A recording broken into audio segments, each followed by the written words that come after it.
सवाल ऐसा नहीं कि केवल प्री के पेपर का ही पॉपुलर है, 2018 के मेंस में पूछा गया था। एज इट इज मुझे जवाब दे दो। चलो बच्चों क्या आएगा। एक वस्तु 14% के लाभ पर बेची जाती है, एक वस्तु 14% के लाभ पर बेची जाती है। यदि उसे 121 रुपए कम में बेचा जाता तो 8% का लॉस होता। कितना लॉस होता? 8% की हानि होती। ठीक है। यदि वही वस्तु 536.25 में बेची जाती है तो प्रॉफिट या लॉस परसेंटेज क्या होगा? यदि उसी वस्तु को 536.25 में बेचा जाए तो प्रॉफिट या लॉस क्या होगा? आपको सीपी निकालना पड़ेगा। पहले वस्तु पे 14% का प्रॉफिट था, अब 8% का लॉस है, तो परसेंटेज में कितना डिफरेंस आया? प्लस 14 में से -8 घटाएंगे 22%। 22% का। आप बोलोगे हाँ जी सर बिल्कुल सही, कोई प्रॉब्लम नहीं। परसेंटेज में डिफरेंस 22% का।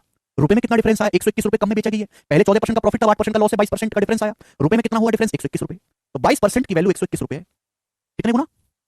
तो ये आ जाएगा भाई 22 पंजे 110, 11 22 पंजे 110, 5.5 गुना। तो 100% की वैल्यू कितनी है मेरे दोस्तों? 100% की वैल्यू 5.5 गुना कर देंगे। 100% का 5.5 गुना 550 रुपए, यानी कि 550 रुपए वस्तु का क्रिय मूल्य आ गया। सीपी 550 रुपए वस्तु का क्रिय मूल्य आ गया। अब पूछा क्या है? 550 रुपए का सामान अगर 536.25 रुपए में बेचा जाए, 550 रुपए का सामान अगर 536.25 रुपए में बेचा जाए तो कितने परसेंट का प्रॉफिट या लॉस होगा? 550 रुपए का सामान अगर 536.25 रुपए में बेचा जाए तो कितने परसेंट का प्रॉफिट या लॉस होगा? पहले तो ऑप्शन से देखो, 550 का सामान 536 में बेचा, कम में बेचा है, तो प्रॉफिट तो हो ही नहीं सकता, लॉस ही होगा। ये दोनों ऑप्शन तो हो ही नहीं सकते वाले ऑप्शन। इन दोनों में से एक आंसर है। अब एक ऑप्शन है लॉस का 2.5%, एक है 5%। तो एक्सैक्ट कैलकुलेशन करूंगा, नहीं अप्रॉक्स करूंगा। 550 का सामान 536 में बेचा, लगभग 14 रुपए का लॉस है। कितना होता है? अगर 550 रुपए का 5% में निकालें तो 25 रुपए से ज्यादा आएगा। 550 रुपए का अगर मैं 5% में निकालूं, 500 रुपए का 5% ही 25 होता है, तो यानी कि 5%, 25 तो है नहीं, 14 रुपए का लॉस है। इसका मतलब 5% से कम ही लॉस है। ये ऑप्शन आंसर है। 2.5%, खत्म, आगे नहीं करना।